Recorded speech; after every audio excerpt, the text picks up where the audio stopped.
मंजिल ने हौसलों से कहा, मंजिल ने हौसलों से कहा, तेरे बस की बात नहीं। मंजिल ने हौसलों से कहा, तेरे बस की बात नहीं। हौसलों ने मंजिल की आंखों में आके डालकर कहा, चल जुट्टी तेरी इतनी औकात नहीं, तेरी इतनी औकात नहीं। तो दोस्तों, मैं आपके सामने फिर हाजिर हूं कमल कुशवाहा एक नए टॉपिक को लेकर के। जो हमने ऑप्टिक्स स्टार्ट की थी उसका पार्ट 2 आपके सामने आपके समझ में रखने वाला हूं। तो इस टॉपिक में क्या होगा कि प्रकाश का परावर्तन तो मैंने पहले पार्ट में बता ही दिया।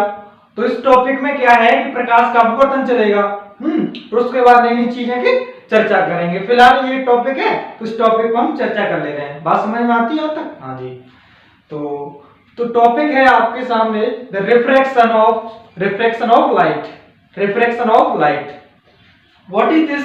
आई am going to tell you about this topic. Okay, so let's start now. इसमें क्या होता है, जैसे कि इस टॉपिक को मैं कनेक्ट कर रहा हूं पिछले वाले टॉपिक से। किस तरीके से जो प्रकाश का परावर्तन पढ़ा था ना, उसी से कनेक्ट कर रहा हूं। ठीक है, इसमें क्या होगा कि आपतित किरण होंगी और कुछ तल होगा, दो माध्यम होंगे। जैसे पिछले माध्यम होता, पहली जो प्रकाश की किरण होती थी पहले माध्यम से आती थी और पहले ही माध्यम में लौट जाती थी टकराने के बाद में, तो उसे हम प्रकाश का परावर्तन बोल देते हैं जी। अच्छा, इसमें क्या होगा कि माध्यम तो इसमें दो होंगे, तो इसमें क्या होगा, पहले माध्यम से जो प्रकाश की किरण आएगी वो पहले माध्यम में नहीं लौटेगी, तो ये कहां जाएगी सर? ये जाएगी दूसरे माध्यम में। किस तरीके से जाएगी आओ समझते हैं। तो इसमें क्या होता है, मैं आपको बता दूं कि इस टॉपिक को मैं स्टार्ट करने से पहले आपको मैं थोड़ा सा पॉइंट बता दूं। सुनो, देखिए माध्यम होते हैं दो तरीके के। कितने तरीके के? दो तरीके के।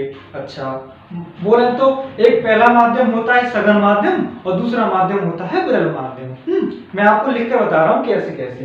देखिए, मैं कहूं कि भाई माध्यम दो तरीके के होते हैं। माध्यम जिनको आप इंग्लिश में मीडियम बोलते हैं, मीडियम दो तरीके के होते हैं। कौन कौन से? मैंने भी बताया कि होता है सघन माध्यम और दूसरा होता है विरल माध्यम। ठीक है, सघन माध्यम और विरल माध्यम। इतनी बात समझ में आती है? हाँ जी। तो इसमें सघन माध्यम को बोलते हैं डेंसर। क्या बोलते हैं? Denser medium. हाँ, डेंसर मीडियम। डेंसर तो सघन को बोल देंगे और मीडियम को तो माध्यम बोलते हैं। तो इसको डेंसर बोलते हैं। मैं लिख दे रहा हूं डेंसर। ठीक बात है भाई, डेंसर ये हो गया। और विरल को बोल देते हैं रेयर। क्या बोल देते हैं? रेयर। ठीक है जी, ये हो गया आपका रेयर। ये रेयर मीडियम हो गया, डेंसर मीडियम होगा। इसमें क्या होगा, जो डेंसर मीडियम होगा आपका, ये वाला डेंसर मीडियम होगा, उसमें क्या होगा, इसमें होंगे जो पार्टिकल्स होंगे, किसके? माध्यम के जो पार्टिकल्स होंगे, कण होंगे, वो बहुत क्लोज होंगे एक दूसरे के। हाँ, बहुत पास में। हाँ, बात समझ में आती है जी? हाँ जी, आती है। देखो कैसे होंगे, जैसे कि आपका एक पार्टिकल ले लूं, मैं पार्टिकल ले लूं, मान के चलो मैंने ले लिया पार्टिकल, ये दिख रहा होगा पार्टिकल ये है। मैंने इसी के बगल में दूसरा पार्टिकल ले लिया इस तरीके से, और तीसरा पार्टिकल ले लिया इसी के बगल में, और ये भी ले लिया। हाँ, नीचे भी ले ली मैंने इसी तरीके से, और बहुत दिख रहे होंगे बहुत पास में। तो ये डेंसर मीडियम में चुना जाएगा। है, बात समझ में आती है? अच्छा, इस बात करें विरल माध्यम की। इसमें क्या होगा, पार्टिकल पास नहीं होंगे, बहुत दूर होंगे। बात समझ में आती है? इसकी अपेक्षा दूर होंगे, किसी के और किसी मतलब नहीं है। सघन माध्यम की अपेक्षा, इसकी कंपैरिजन करें इसकी, तो सघन माध्यम की अपेक्षा विरल माध्यम में जो पार्टिकल्स होते हैं बहुत दूर होते हैं। तो देखो कितने दूर होंगे।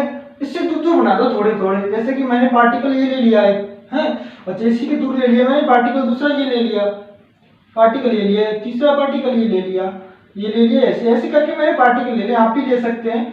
कहने का मतलब मेरा क्या है, मतलब समझो, मैंने कहा कि इसकी तुलना में जो इसके विरल माध्यम के जो पार्टिकल्स होंगे, कण होंगे, बहुत ही दूर होंगे। देखो ये बिल्कुल यहाँ पर बिल्कुल पास है सघन माध्यम में, डेंसर मीडियम में। इसमें क्या है कि विरल माध्यम में दूर है। हाँ, बात समझ में आती है? तो मैंने क्या कहा कि माध्यम होते हैं दो तरीके के, एक होता है सघन माध्यम और दूसरा होता है विरल माध्यम। In the denser medium particles are close to each other, got my point? And in the rare medium particles are not closed, they are far from each other. Got my point? Okay. Okay. Then the question comes to mind, sir, what is the refraction of light? Then let's start now. देखो जी, मैं इसको मिटा दूं। देखो इसमें क्या होगा, मैंने अभी बताया था वीडियो की शुरुआत में कि इस टॉपिक को मैं कनेक्ट करूं उस वाले टॉपिक से जो मैंने पिछली वीडियो में पढ़ाया था कि भाई प्रकाश का परावर्तन क्या होता है। जो पहले माध्यम से प्रकाश की किरण आती थी, जिसको हम आपतित किरण के नाम से जाना करते थे, वो वाली किरण अपने पहले माध्यम में लौट आती थी। पहले माध्यम से आती थी, पहले माध्यम में लौट जाती थी। लेकिन यहाँ पर ऐसा नहीं होगा। तो यहाँ पर क्या होगा सर, इसमें ये होगा कि सर एक माध्यम से जो प्रकाश की किरण होगी वो दूसरे माध्यम में जाएगी।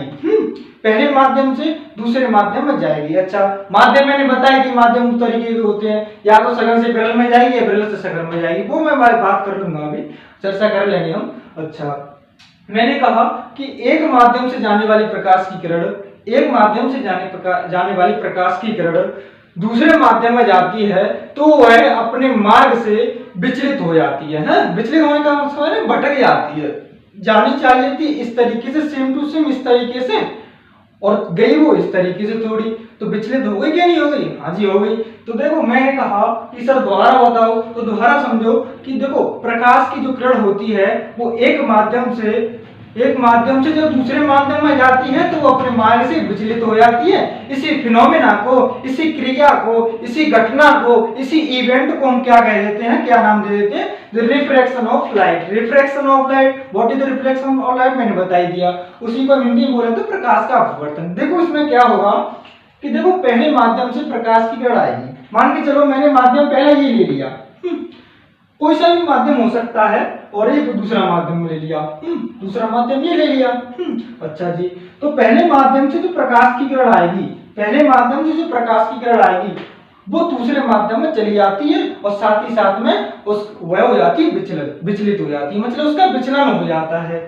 जानी चाहिए थी वो सीधी, इस तरीके से जानी चाहिए थी वो सीधी, लेकिन वो सीधी ना जा करके या तो अभिलंब की ओर, जो आपको डॉट डॉट करके दिख रहा होगा, ये वाली लाइन दिख रही होगी सीधी वाली, लंबी तरीके से दिख रही है, ये आपका अभिलंब है, जिसको आप एन से रिप्रेजेंट कर देते हैं, जिसको आप इंग्लिश में नॉर्मल बोलते हैं, इसलिए N for normal. Got my point? यहाँ तक ठीक बात है। अच्छा जी, यहाँ तक बात करें हम, तो देखो ये आपका नॉर्मल हो गया, तो नॉर्मल से या तो दूर हटेगी या फिर पास में आएगी। उसके लिए दो कंडीशंस होती हैं, दो स्थिति होती हैं, दो केसेस होते हैं, उसको हम डिस्कस कर लेंगे। फिलहाल मैं बात कर रहा हूं कि भाई एक माध्यम से प्रकाश की किरण जाएगी, वो दूसरे माध्यम में चली जाएगी और वो अपने मार्ग से विचलित हो जाएगी। भैया इसी फिनोमेना को दोस्तों, इसी फिनोमेना को हम बोल देते हैं प्रकाश का अपवर्तन। यहाँ तक बात समझ में आती है जी? किसा आंसर आती है? तो बताइए सर, दो कंडीशंस, दो स्थिति, दो केसेस वो क्या थे, समझिए ध्यान से। तो देखो या तो इधर जा सकती है भाई, क्यों नहीं जा सकती है, और या फिर इधर जा सकती है। देखो मैंने कहा इधर क्यों नहीं गई, मैंने कहा विचलन हो जाता है इसमें प्रकाश के अपवर्तन में, क्योंकि देखो एक फिनोमेना था, इसने जो न्यूटन ने बताया था शुरुआत में, उन्होंने कहा था कि प्रकाश जो है वो एक सीधी रेखा में चलता है, स्ट्रेट लाइन में चलता है, कभी भी टेढ़ा मेढ़ा नहीं जाएगा। तो टेढ़ा मेढ़ा नहीं जाएगा, तो जाना चाहिए था ऐसे, लेकिन वो इधर भी आ सकता है, उधर भी आ सकता है। इसमें दो कंडीशंस होती हैं, दो स्थिति होती है, दो केसेस होते हैं, उनको समझ लेते हैं। देखो मान के चलो, मैंने कहा मान के चलो कि ये तो आपका विरल माध्यम है। कौन सा? जो फर्स्ट मीडियम है वो आपका विरल है। विरल बोले तो इंग्लिश में रेयर। पहला हो गया रेयर, और मैं इसे मान लूं दूसरे वाले को सघन माध्यम, जिसको आप डेंसर बोल देते हैं, तो मैंने बताया कि विरल माध्यम क्या होते हैं, इसमें पार्टिकल्स दूर दूर होते हैं, और जो सघन होता है वो पार्टिकल्स पास पास होते हैं।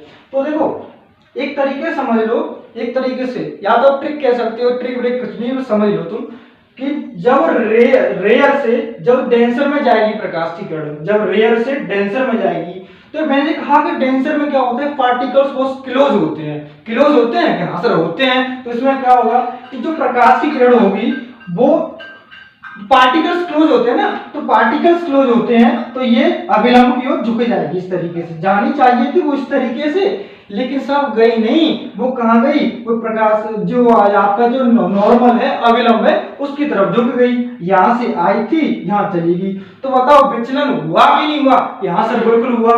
कैसे विचलन हुआ कि जानी चाहिए थी वो सीधी, लेकिन सीधी गई नहीं, वो कहाँ गई, वो थोड़ी विचलित हो गई, क्योंकि वो बेरल से सघन में जा रही है। तो भी मैंने बताया कि अविलंब की ओर झुक जाती है, तो झुक गई। देखो मैं जानी चाहिए ऐसी झुक गई इधर, ठीक है ना। अच्छा मैं बात करूं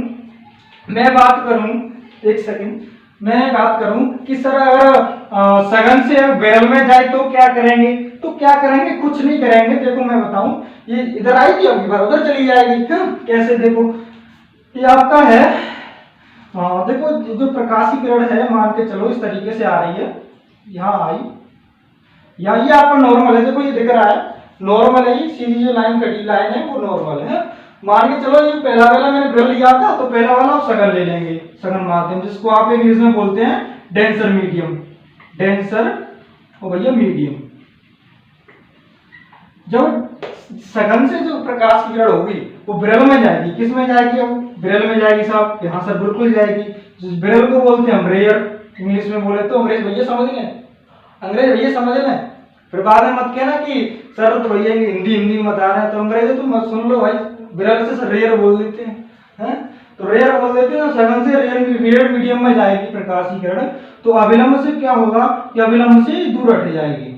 जानी चाहिए थी वो इस तरीके से सीधी, क्योंकि ये बात किसने बताई थी कि सर ये तो न्यूटन ने बताई थी। कब बताई थी? तो अपने जमाने में बताई थी। हमने कब पढ़ा था? कि बचपन में पढ़ा था। जो हमने पढ़ चुके हैं, जो हम पढ़ चुके हैं, तो इतनी समझ लो हमने बचपन में ही पढ़ा है। बात समझ में आती है? अभी मैंने बताया कि सीधी रेखा में चलती है, तो मैंने थोड़ी देर पढ़ा था, थोड़ी देर पहले, तो ये मान के चलो बचपन में पढ़ा था हमने, ठीक बात है। अच्छा जी, ये सीधी जानी चाहिए थी, लेकिन सीधी गई नहीं, कहाँ गई? ये अविलंब से दूर हट गई। जानी चाहिए ऐसी ऐसे, लेकिन ऐसे गई नहीं, वो ऐसे चलेगी, अविलंब से दूर हट गई। ये आपके दो केसेस हो गए। किसके हो गए? प्रकाश का अपवर्तन। अब तक मैंने यहाँ पे क्या पढ़ाया है? मैंने पढ़ाया कि भाई प्रकाश का अपवर्तन किसे कहते हैं, कि भाई एक माध्यम से दूसरे माध्यम में जब प्रकाश की किरण जाती है तो अपने मार्ग से विचलित होती है, इसे फिनोमेना को, इसे घटना को कह देते हैं प्रकाश का अपवर्तन। इसमें दो केसेस पढ़ाए मैंने। दो केसेस पढ़ाने से पहले बताया कि माध्यम दो तरीके के होते हैं, सघन माध्यम, बेरल माध्यम। बेरल को रेयर बोल देते हैं और सघन को बोल देते हैं डेंसर। बात समझ में आई कुछ के नहीं आई? यहाँ तक क्या समझ आ गई?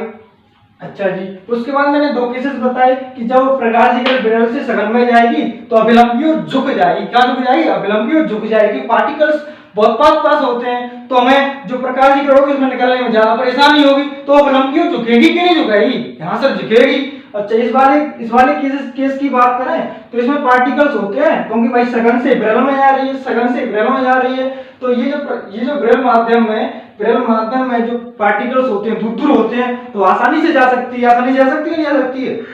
हाँ जी, जा सकती है। तो ये अविलंब से क्या होता है? अविलंब से ये जो प्रकाश की किरण होती है वो दूर हट जाती है।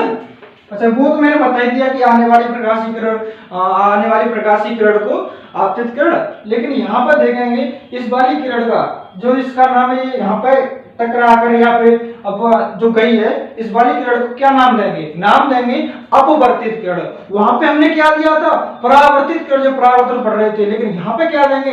अपवर्तित किरण। क्यों देंगे? क्योंकि यहाँ पे अपवर्तन चल रहा है, अपवर्तन हो रहा है प्रकाश का, इसलिए जाने वाली प्रकाश की किरण होगी वो, उसका नाम क्या होगा? उसका नाम होगा अपवर्तित किरण। Got my point? हाँ, तो चलो इसके बाद देखो मैं क्या कहता हूं आपसे। देखो मैंने पढ़ाया कि प्रकाश का अपवर्तन क्या होता है, इसके एग्जांपल समझ ले रहे हैं। देखो एक चीज मैं आपको पॉइंट बता दूं इसका। एक तो ये तो डेफिनेशन बता दी के माध्यम से दूसरे माध्यम में जाती है तो विचलित हो जाती है, लेकिन इस तरीके की मैं एक और डेफिनेशन बनाने की कोशिश करूं, वो मेरी डेफिनेशन है। सुनो कैसी। देखो यहाँ पे क्या था कि सीधी रेखा जानी चाहिए थी कि नहीं जानी चाहिए थी? जो रेखा जो है आपकी जो किरण है वो सीधी जानी चाहिए थी, लेकिन गई नहीं, वो आ गई इधर। बताओ स्थिति में परिवर्तन हुआ कि नहीं हुआ? जानी चाहिए थी सीधी, लेकिन गई नहीं। स्थिति में परिवर्तन हुआ कि नहीं हुआ? कि यहाँ से हुआ, कोई वो इधर आ गई। यहाँ पे देखो, यहाँ पे सीधी जानी चाहिए उधर चली गई। तो बताओ यहाँ पे भी स्थिति का परिवर्तन हुआ कि नहीं हुआ? कैसे हुआ? इस बात के लिए मैं क्यों बता रहा हूँ, स्थिति में परिवर्तन के लिए मैं क्यों बता रहा हूँ बार बार कि स्थिति में परिवर्तन हुआ? क्योंकि इसके जो एग्जाम्पल्स होंगे वो इसी बात पर निर्भर करेंगे। वहां पर ऐसा नहीं दिखाया जाएगा कि प्रकाश का अपवर्तन, किरण जा रही है, किरण आ रही है। ऐसे ही दिखाया जाएगा। वहां पर जो हमें समझना पड़ेगा एग्जाम्पल्स में, वहां एक चीज समझनी पड़ेगी कि भाई जो स्थिति का परिवर्तन हो रहा है, स्थिति में परिवर्तन हो रहा है, उसके आधार पर हम पता कर पाएंगे कि इस फिनोमेना में, इस उदाहरण में, इस एग्जाम्पल्स में हम किसका प्रयोग कर रहे हैं, प्रकाश का अपवर्तन का प्रयोग कर रहे हैं। समझ रहे हैं? तो मैं यहाँ पर एग्जाम्पल लिखते चलूंगा आपके सामने कैसे कैसे। बात समझ में आती है जी? हाँ, तो देखो आपके सामने मैं एग्जाम्पल लिख रहा हूं।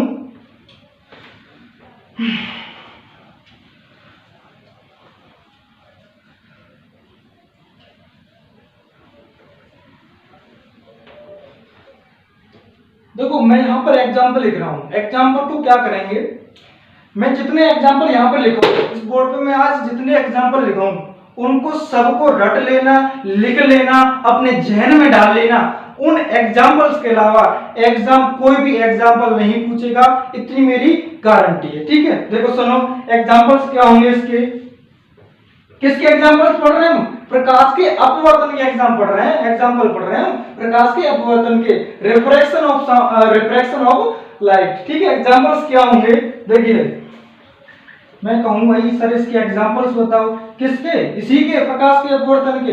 तो पहला एग्जाम्पल आता है कि भाई पेंसिल का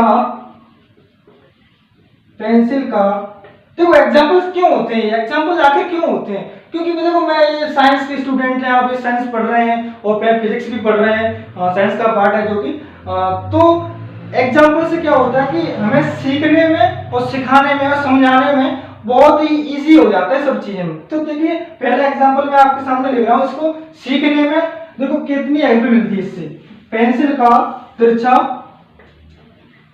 दिखाई देना, इसका क्या मतलब है सर? इसका मतलब सिर्फ कुछ नहीं है, इसका मतलब यह है कि जब हम पानी में पेंसिल को डाल दें तो हमें वो सीधी नहीं दिखाई देगी, वो तिरछी दिखाई देगी। क्या मतलब है तिरछी का? मतलब टेढ़ी, मतलब कुछ इस तरीके से दिखाई देगी। बात समझ में आती है? तो पहला एग्जाम्पल है पेंसिल का तिरछा दिखाई देना। दूसरा एग्जाम्पल आता है सर, किसका? दूसरा एग्जाम्पल आता है कि सर ये बताओ कि ये तो पहला हो गया कि पेंसिल का तिरछा दिखाई देना। दूसरा एग्जांपल मैं बात करूं, तल का ओवरा हुआ दिखाई देना। एग्जांपल्स को ध्यान से सुनना। मैंने कहा कि भाई ये दूसरा एग्जांपल है, तल का उभरा हुआ देखना। कभी भी आप बर्तन में पानी लें, बर्तन में, गिलास तो छोटा होता है उसमें क्या ऑब्जर्वेशन लेंगे आप, कि बड़ा बर्तन हो उसका देखेंगे जो तल होगा वो उभरा हुआ दिखाई देगा। वो क्यों दिखाई देता है सर? सीधा सा मतलब है वो प्रकाश के अपवर्तन के कारण हमें उभरा दिखाई देता है। ठीक है, तीसरे एग्जांपल्स की बात करूं, तीसरे एग्जांपल की मैं बात करूं कि सर तीसरा एग्जांपल बताओ हमें तो तीसरा एग्जांपल बताओ। तो तीसरा एग्जांपल कुछ नहीं है कि भाई नींबू का आकार बड़ा दिखाई देना। सर इसका मतलब क्या है? ये हमें कहाँ मिलेगा नींबू, और ये कैसे बड़ा दिखेगा? सुनो कहाँ मिलेगा आपको, देसी भाषा में, देहाती भाषा में समझाऊं मैं, ये कहाँ मिलेगा? सुनो, ये मिलेगा आपको जब गन्ने की जो दुकान होती है, शॉप्स होती हैं, जहाँ पर गिलास रखे होंगे कांच के, उनमें देखा होगा कभी वो क्या डाल देते हैं, वो नींबू डाल देते हैं। नींबू तो इतना बड़ा होता है, लेकिन वो इतना बड़ा होता है, लेकिन उसमें डालने से वो इतना बड़ा दिखाई देने लगता है। क्यों दिखाई देने लगता है भाई? उसका सीधा से सीधा अर्थ होगा, सीधा से सीधा उसका रीजन होगा वो क्या होगा? प्रकाश का अपवर्तन होगा। क्या होगा? प्रकाश का अपवर्तन। इंग्लिश में बोले तो रिफ्रैक्शन ऑफ लाइट। बात समझ में आई कि नहीं आई? अब मत कहना कि जब आप गन्ने के जूस लेने जाए तो मान के चलो पिताजी के साथ जा रहे हैं, तो आपके पिताजी पढ़े लिखे हैं और आप अभी इंटर में या फिर कंपटीशन या हाई स्कूल की तैयारी, हाई स्कूल में पढ़ रहे हैं, बोर्ड के एग्जाम में कुछ भी जो बात कर रहे हैं, पिताजी से छोटे होंगे क्या? नहीं होंगे? हाँ जी होंगे। तो जब भी आप जाएं गन्ने का रस लेने के लिए तो पिताजी से वो जरूर बोलना कि पापा पापा जी ये देखो ये जो बड़ा दिख रहा है नींबू तो छोटा है लेकिन हमें बड़ा दिखाई दे रहा है। वो क्यों दिखाई दे रहा है? वो केवल और केवल प्रकाश का अपवर्तन की वजह से दिखाई दे रहा है। उनको बताना शायद उनको ना पता हो, वैसे तो पढ़े लिखे तो पता ही होगा, लेकिन उनको बाई चांस नहीं पता है तो आप ही बता देंगे तो कोई बड़ी वाली बात तो नहीं होगी। यहाँ तक बात समझ में आई। तीसरा एग्जाम्पल मैंने बता दिया। चौथा एग्जाम्पल सुनो। चौथा एग्जाम्पल है आपका पानी में सिक्के का बड़ा दिखाई देना। इसका मतलब सर समझाओ। सिक्के का पानी में बड़ा दिखाई देना, इसका मतलब समझाओ। इसका मतलब सिर्फ और सिर्फ कुछ नहीं है। जब आप पानी में सिक्का डाल दे या फिर तालाब में या कहीं जाते हैं गंगा जी तो वहां पर देखेंगे वो जो सिक्के होते हैं वो होते हैं, क्या होते हैं, वो बड़े दिखाई देने लगते हैं। वो किस प्रकार होते हैं? वो सिर्फ और सिर्फ प्रकाश के अपवर्तन के कारण दिखाई देते हैं। इतनी बात समझ में आई जी? हाँ जी आई। अच्छा, और मैं एग्जांपल लूं कि सूर्योदय के समय ऐसे लिखो, सूर्य के उदय लिख लो। सूर्य के उदय के 2 मिनट पहले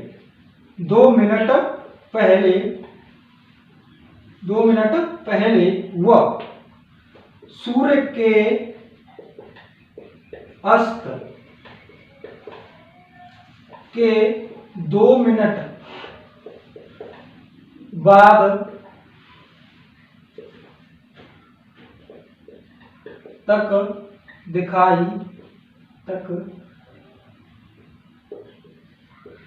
सूर्य का दिखाई देना। देखो मैं पढ़ रहा हूं दोबारा से। सूर्योदय जब होता है, सूर्योदय के 2 मिनट पहले और सूर्यास्त के 2 मिनट बाद तक हमें सूर्य दिखाई देता है। मैंने ये एग्जाम्पल में लिखा है। अब मैं इस एग्जाम्पल को मैं समझाऊं, या मैं ऐसा तो है नहीं कि 2 मिनट क्या है, छोटा सा टाइम होता है तो मैं ऐसे कैसे बताऊं। तो सिर्फ मैं बता दूं कि जो होता है, जो सूर्योदय होता है, जब सुबह जो सूर्योदय होता है ना, तो हमें जो सूर्य होता है वो हमें 2 मिनट पहले दिखाई दे जाता है। सूर्योदय तो बाद में होता है लेकिन हमें दिखाई के पहले कब दे जाता है? 2 मिनट पहले, केवल 2 मिनट पहले। मैंने 2 मिनट वैसे ही नहीं लगा, ये वास्तव में ये साइंटिस्टों ने ये ऑब्जर्वेशन लिया, इसलिए मैं इसे बता रहा हूं। तो जो कारण होगा, इसका कारण वो सिर्फ और सिर्फ प्रकाश का अपवर्तन होगा। और मैं बात कहूं कि सूर्यास्त होगा, उसके बाद में जो 2 मिनट होंगी तब तक दिखाई देता है सर हमें। तो कहने का मतलब है कि सर 2 मिनट तो पहले, सूर्य उदय के 2 मिनट पहले तक हमें सूर्य दिखाई देता है, दिखाई दे जाता है, और सूर्य अस्त के 2 मिनट बाद तक दिखाई देता है। तो सर कितना टाइम हो गया? तो 4 मिनट, 2 + 2 = 4, मतलब 4 मिनट तक हमें सूर्य ज्यादा दिखाई देता है। रियलिटी में जो सूर्य होता है हमें 4 मिनट तक ज्यादा दिखाई देता है। इतनी बात समझ में आई कि नहीं आई? हाँ सर आई। अच्छा, तो जो एग्जांपल्स होंगे वो आपके यही होंगे। पेंसिल का तिरछा दिखाई देना, तल का उभरा हुआ दिखाई देना, नींबू का आकार बड़ा दिखाई देना, पानी में सिक्के का बड़ा दिखाई देना, और सूर्योदय के 2 मिनट पहले और सूर्यास्त के 2 मिनट बाद तक हमें जो सूर्य होता है दिखाई देता है। बात समझ में आई जी? अच्छा, देखो मैंने भी कहा एक और क्वेश्चन है, मैं एक एग्जांपल है उसको बाद में बताऊंगा, फिलहाल इनको समझो। देखो पहला एग्जांपल दोबारा समझा रहा हूं मैं। एग्जांपल को समझना बहुत इंपॉर्टेंट है, it is mandatory for you. देखो पेंसिल का तिरछा दिखाई देना, पेंसिल पहले वायु में थी, अब हमने पानी में डाल दी, तो ये बताओ कि स्थिति में परिवर्तन आया या नहीं आया? यहां से आया। जब भी स्थिति का परिवर्तन का आभास हो, तो वहां पे चुपचाप जो आंसर टिक कर देना, वो प्रकाश का अपवर्तन टिक कर देना। इतनी बात समझ में आई कि आई? अच्छा, दूसरा एग्जांपल है तल का उभरा हुआ दिखाई देना। तो तल के उभरे हुए दिखाई देने का मतलब है तल पहले कुछ और होगा, अब वो उभरा हुआ ही दिखाई दे रहा है, तो बताओ स्थिति में परिवर्तन आया कि नहीं आया? कि हाँ सर आया, बिल्कुल आया। तो जब स्थिति में परिवर्तन आएगा तो वहां सिर्फ और सिर्फ आंसर, केवल और केवल आंसर एक ही होगा, वो आपका क्या होगा? प्रकाश का अपवर्तन। बात समझ में आई? तीसरा एग्जांपल है आपके सामने, नींबू का आकार बड़ा दिखाई देना। पहले नींबू इतना था, अब उतना हो गया दिखाई दे, मतलब स्थिति में परिवर्तन आया कि नहीं आया? कि हाँ सर आया स्थिति में परिवर्तन, तो उसका केवल और केवल आंसर प्रकाश का अपवर्तन होगा। देखो फिर आगे आया कि पानी में सिक्के का बड़ा दिखाई देना। पानी में सिक्के का बड़ा दिखाई देना। सिक्का तो भाई तुम्हें पता ही है कौन कितना बड़ा होता है, 1 रुपए का सिक्का, 2 रुपए का सिक्का कितना बड़ा होता है, लेकिन पानी में जाने का बड़ा दिखाई दे रहा है। तो बताओ स्थिति में परिवर्तन आया कि नहीं आया? कि हाँ सर बिल्कुल आया। अब तो बिल्कुल बात समझ में आ गई, क्योंकि बिल्कुल आपने बता दिया है कि जब स्थिति में परिवर्तन आ जाए तो वहां पर केवल और केवल आंसर क्या होगा? प्रकाश का अपवर्तन होगा, रिफ्लेक्शन ऑफ लाइट होगा। तो इसका भी बात समझ में आई है तक? हाँ, तो अच्छा जी, मतलब सूर्य के उदय के 2 मिनट पहले और सूर्यास्त के 2 मिनट बाद तक हमें सूर्य दिखाई देता रहता है। तो बताओ स्थिति में परिवर्तन आया कि सर इसमें ही परिवर्तन आया? इसमें परिवर्तन आया तो सीधा सा आंसर होगा, इसका आंसर होगा प्रकाश का अपवर्तन। क्या होगा? प्रकाश का अपवर्तन होगा सर। अच्छा जी, कि हाँ तो होगा। तो अच्छा एक और एग्जांपल मैं दे रहा हूं, वो है तो इसी का, लेकिन मैं उसे अलग कैटेगरी में रखता हूं। मेरी खासियत है मैं उसे अलग कैटेगरी में रखता हूं, लेकिन लिखाऊंगा इसी में। कौन सा एग्जांपल है? कि भाई छठवां एग्जांपल कह लो या फिर इसमें स्टार लगा दो। अक्सर पूछा जाता रहता है ये, वैसे तो यही पूछे जाते रहते हैं, लेकिन ये ज्यादा पूछे, कोई दिक्कत नहीं है, हमें तो सब पढ़ना है, हमें तो सब पढ़ना है, हमें छोड़ना तो कुछ भी नहीं है। ज्यादा सीख जाएंगे तो कोई बुराई वाली बात नहीं होगी, है जी। अच्छा कौन सा एग्जाम्पल है? कि भाई तारों का, या फिर ऐसे कह लो कि वायुमंडल में दिखाई दे रहा है कि नहीं दिखाई दे रहा है? हाँ जी दिखाई दे रहा है। वायुमंडल में तारों का इसको मैं मिटा दे रहा हूं, वो आगे लिख जाएगा। खैर तारों का टिमटिमाना।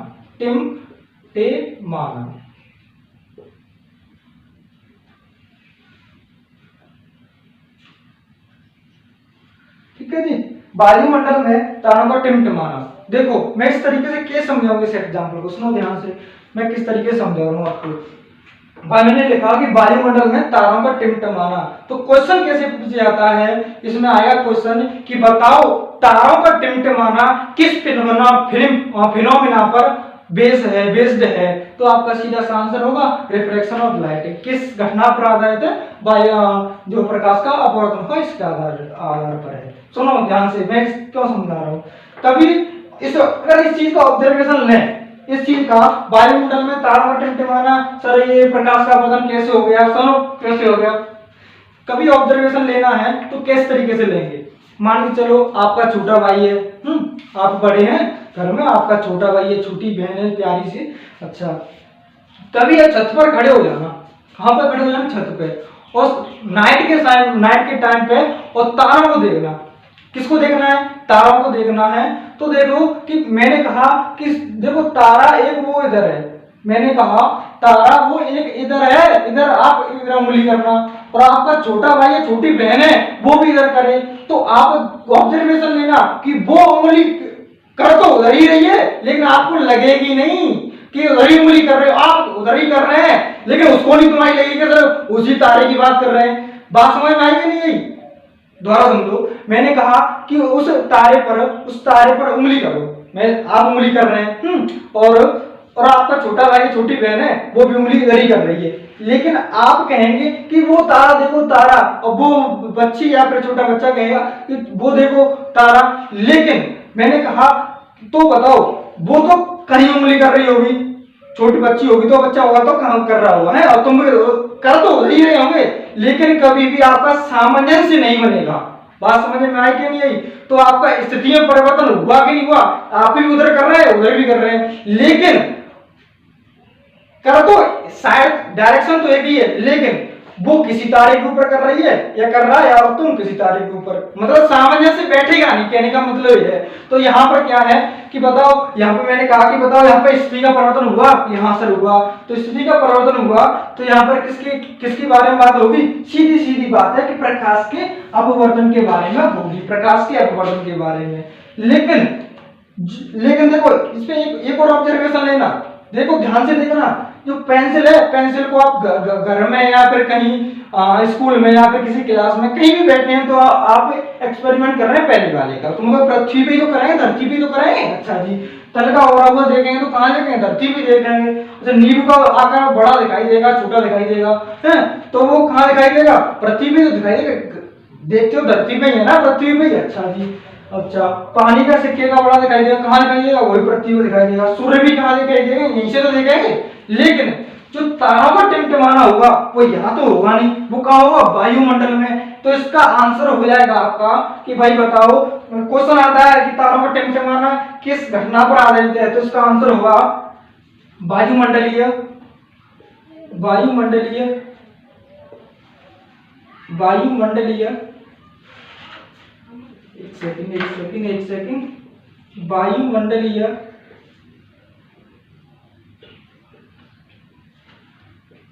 अपवर्तन के कारण, या फिर प्रकाश के अपवर्तन कह दो, बात एक ही है, प्रकाश के अपवर्तन के कारण। तो इसका आंसर क्या हो जाएगा, वायुमंडलीय प्रकाश का अपवर्तन। क्या हो जाएगा, वायुमंडलीय प्रकाश का अपवर्तन। बात समझ में आई। अच्छा इसको हम वायुमंडलीय शब्द ना जोड़ें, सीधा बोल रहे प्रकाश का अपवर्तन तब भी चलेगा, लेकिन जो सटीक है वो तो सटीक होता ही है, आप भी जानते हैं इस बात को, जो सटीक है वो सटीक होता ही है। तो इसका आंसर सटीक भाषा में दूं मैं तो इसका वायुमंडलीय प्रकाश का अपवर्तन कहेंगे, क्योंकि वायुमंडल में होता है, इसलिए वायुमंडलीय प्रकाश का अपवर्तन। यहाँ तक बात समझ में। तो जो दूसरा टॉपिक है इसी के बाद में, वो है आपका अपवर्तनांक। क्या होता है, अपवर्तनांक। क्या होता है, अपवर्तनांक। इसको हम इंग्लिश में बात करें तो इंग्लिश में आप इसे बोलते हैं रिफ्रैक्टिव इंडेक्स। रिफ्रैक्टिव इंडेक्स, देखो यहाँ पे लिखा है रिफ्रैक्टिव इंडेक्स। अच्छा हम बात करें कि भाई इसको डिनोट कैसे करते हैं। मान के चलो मेरा नाम कमल है, जैसा कि आप जानते ही हैं, तो मेरा नाम कमल कुशवाहा है, तो मैंने लिख दिया कि मेरा नाम, सर भाई शॉर्ट में लिख दिया मैंने कहा कि मेरा नाम है के। क्या कहा, के कमल कुशवाहा। ऐसे ही इस तरीके से ही जो आपका रिफ्रैक्टिव इंडेक्स होगा, इसको तो भी डिनोट करने के लिए कुछ ना कुछ साइंटिस्टों ने बनाया होगा। हाँ जी बिल्कुल बनाया होगा। तो क्या बनाया है साइंटिस्टों ने, उन्होंने कहा कि भाई जब रिफ्रैक्टिव इंडेक्स की डिनोट करने की बात आ जाए तो भाई साहब केवल आप या तो इसे एन से डिनोट करना, एन मतलब छोटा एन, कैपिटल नहीं, स्मॉल लेटर में जो एन है, या तो इससे डिनोट करना या तो इससे डिनोट करना, या फिर अगर ये जो वर्ड है ना, देखो ये लेटर दिख रहा है, ऐसा है ये यू के अंदर मैं बात करूं, मैंने ऐसा चिन्ह लगा दिया, आखिर इसको बोलते क्या है, इसको बोलते हैं आप म्यू। क्या बोलते हैं, म्यू। इसको मैं लिख दे रहा हूं, आप भी लिख लेंगे, इसको बोलते हैं म्यू। मैं दोबारा लिख रहा हूं, म्यू बोलते हैं, म्यू। इसको म्यू बोल देते हैं, जब अकेला आता है ना, ये अकेला आता है तो इसको म्यू बोल देते हैं। इसको तो एन बोलेंगे, इसको म्यू बोलेंगे। तो बात आती है कि सर इसका कोई फॉर्मूला होता है, तो मैंने कहा कि सर बिल्कुल होता है। तो क्या फॉर्मूला होता है, तो आइए, मैंने कहा कि अपवर्तनांक को पहली बात तो रिफ्रैक्टिव इंडेक्स बोलते हैं, कि हाँ जी बोलते हैं। अच्छा डिनोट किससे करते हैं, या तो एन से करेंगे, या फिर करेंगे किससे, म्यू से, जो आप यू जैसा दिखता है। मैं दोबारा बता रहा हूं किस तरीके से, जैसे कि आप यू जैसे तो बना ही देते ही हैं, स्मॉल यू, इस तरीके इसको हम इस तरीके से खींच देते हैं, या फिर इधर से ही ले जाओ उसे बनाते हुए, इस तरीके से इस तरीके बना देंगे। कुछ उल्टा सीधा मत बना देना, ऐसे खींच के लेके जाना है ये ऊपर तक, ज्यादा मत खींच देना। ये आपका म्यू हो गया। हमारी बात समझ में आई। तो अपवर्तनांक का कोई फॉर्मूला होता है कि हाँ या तो होता है। तो क्या होता है कि जो प्रकाश की जो एयर में चाल होती है, क्या एयर में मतलब हवा में, वायु में जो चाल होती है, या फिर बोले तो चाल को वेग बोल सकते हैं। हालांकि इनमें स्लाइटली अंतर होता है, स्लाइटली अंतर, एक जैसे नहीं होते हैं, ठीक है। लेकिन फिलहाल यहाँ पे एयर जो वेग कहो या चाल को बात देखिए, ठीक है। मैंने बताया अंतर होता है। मैंने कहा कि जो प्रकाश का जो वायु में वेग होगा, प्रकाश का वायु में वेग होगा, और प्रकाश का किसी अन्य माध्यम में वायु के अलावा, वायु तो हमने पहले ऊपर ले लिया, तो वायु के अलावा किसी माध्यम में जब प्रकाश की चाल होगी तो उसके अनुपात को हम बोल देते हैं क्या, उसके अनुपात की निष्पत्ति को बोल देते हैं आप अपवर्तनांक। क्या बोल देते हैं? अपवर्तनांक। इंग्लिश में बात करें तो velocity of light in air, velocity of light in air और velocity of light in any medium, the ratio, मैं कहूं, देखो मैं डेफिनेशन बना रहा हूं, the ratio of velocity of light in air and velocity of light in any medium is called refractive index। बात समझ में आई? is called refractive index, बोले तो अपवर्तनांक। तो मैंने कहा अपवर्तनांक को किससे डिनोट करते हैं, तो सर आपने कह दिया कि n से डिनोट करते हैं। n कौन सी होनी चाहिए सर? स्मॉल होनी चाहिए, कैपिटल नहीं होनी चाहिए। और कौन क्या क्या लेटर मैंने बताया? एक होता है म्यू, मैंने बताया, जो आपका यू जैसा दिखता है, यू नहीं होता लेकिन म्यू ही होता है, यू जैसा दिखता है लेकिन यू नहीं होता।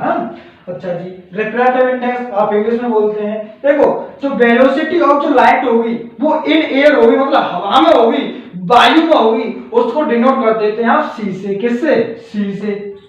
बात समझ में आई या नहीं आई? सी से डिनोट कर देते हैं। और velocity of light in any medium, मतलब हवा को छोड़ करके जो दूसरे माध्यम में होगी चाल, उसको हम बी से लिख देते हैं। कौन सी वाली बी? 22 नंबर वाली बी, ये वाली बी से डिनोट कर देते हैं। ठीक है, मतलब जो वेलोसिटी इन एयर सी से डिनोट करेंगे, velocity of light in any medium उसे वी से डिनोट कर देंगे। इसको मैं इस तरीके से बना लो या फिर इस तरीके से बना लो, बात एक ही है। फिलहाल मैं ऐसे ही बना दे रहा हूं, बी ये हो गई आपकी c upon v is equal to n हो जाएगी। ठीक है, मैं यहाँ लिख दे रहा हूँ एन, या फिर इसे म्यू से भी लिख देते हैं, मैंने बताया देखो ये, और सी अपॉन वी हो जाएगा। ठीक है, बात समझ में आई कि नहीं आई? यहाँ से बिल्कुल आ गई बात समझ में। ये तो हो गया आपका formula. This is the formula of refractive index. इतनी बात समझ में आई कि नहीं आई जी? हाँ जी आई। तो हम क्या करें, तो देखो इस पे बेस्ड कुछ क्वेश्चंस आते हैं जो छोटे लेवल के होते हैं, वो क्वेश्चन आते हैं। हाँ, इतने कुछ माथा पीछी नहीं करती है, करनी होती है। और जो क्वेश्चंस होते हैं, जो संख्यात्मक क्वेश्चंस होते हैं फिजिक्स में, उनको आप न्यूमेरिकल्स बोल देते हैं इंग्लिश में। है बात समझ में आई जी? हाँ, तो उसको बोल रहे हैं सी अपॉन बी। अच्छा, हम सी की बात करें तो जो हवा में या फिर वायु में या फिर निर्वात में बात करें, जहां पर वायु नहीं है, या फिर वायु में जो प्रकाश की चाल होगी, वो मैंने पिछली वीडियो में बताया था लेकिन फिर बता दे रहा हूं, वो होगी आपकी 3 × 10⁸ 3 × 10⁸ मीटर पर सेकेंड।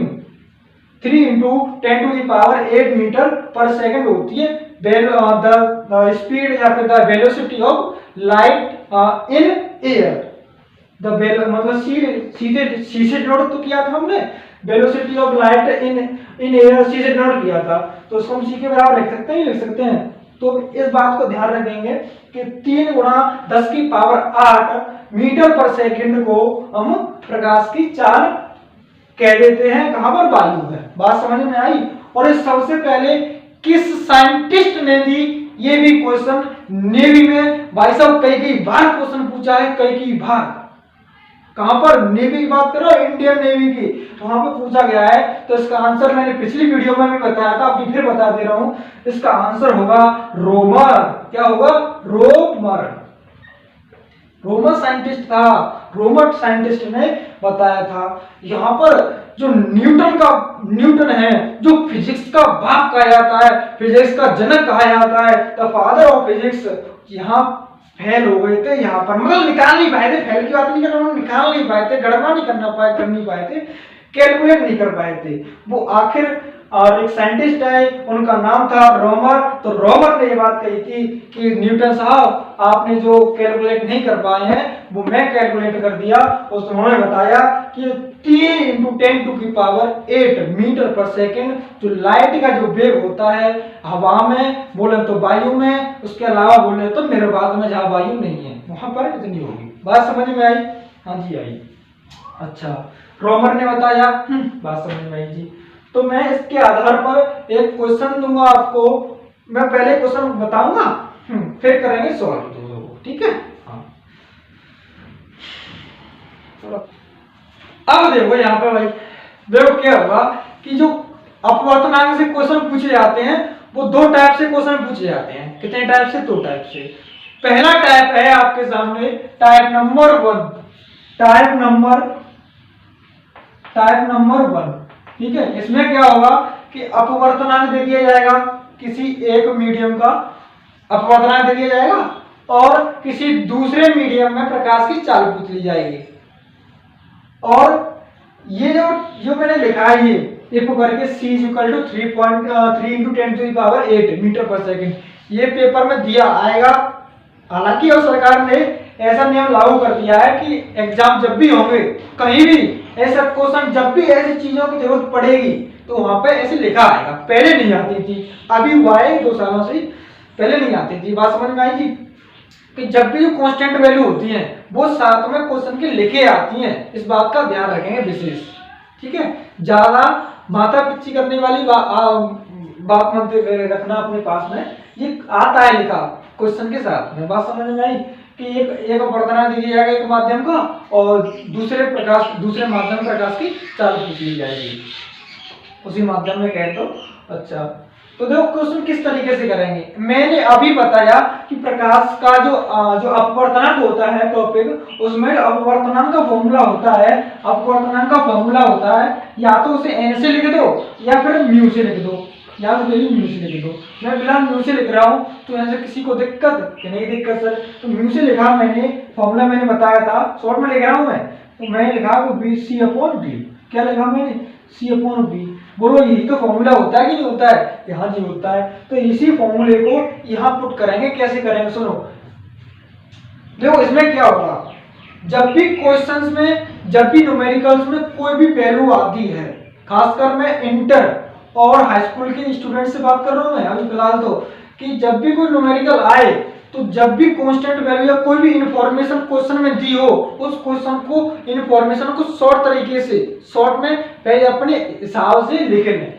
देखिए मान के देखो यहाँ पे लिखा है जल का अपवर्तनांक। जल का अपवर्तनांक बोले तो n, अपवर्तनांक को n से लिख देते हैं या फिर म्यू से लिख देते हैं। कितना दिया है? 4/3 दिया है। बात समझ में आई? और मैंने कहा ये तो लिखा आए या ना आए, वैसे लिखा आएगा ज्यादातर केसेस में, और नहीं भी आए तो तुम्हें याद होनी चाहिए। छोटी चीज है, इतनी साइंस के स्टूडेंट है, छोटी चीज को याद नहीं करोगे तो क्या करोगे? तो मैंने लिखा कि भाई c का मान दे दिया हमें 3 × 10⁸ मीटर पर सेकेंड। हमें निकालना क्या है? हमें निकालना है प्रकाश की जल में चाल ज्ञात कीजिए या फिर वेग ज्ञात कीजिए, बात एक ही है। तो मैंने कहा कि इसका फॉर्मूला होता है, फॉर्मूला क्या होता है कि n = c/v, c/v। तो हमें देखो यहाँ पे n का मान दे रहा है, c का मान दे रहा है, v का निकालना है। खत्म हो जाएगा क्वेश्चन। झटके से कैसे गुणा कर दो, यहीं पे कैसे गुणा कर दो, v का मान निकालना तो v = हो जाएगा c/n, c/n हो जाएगा। c का मान रख लो 3 ×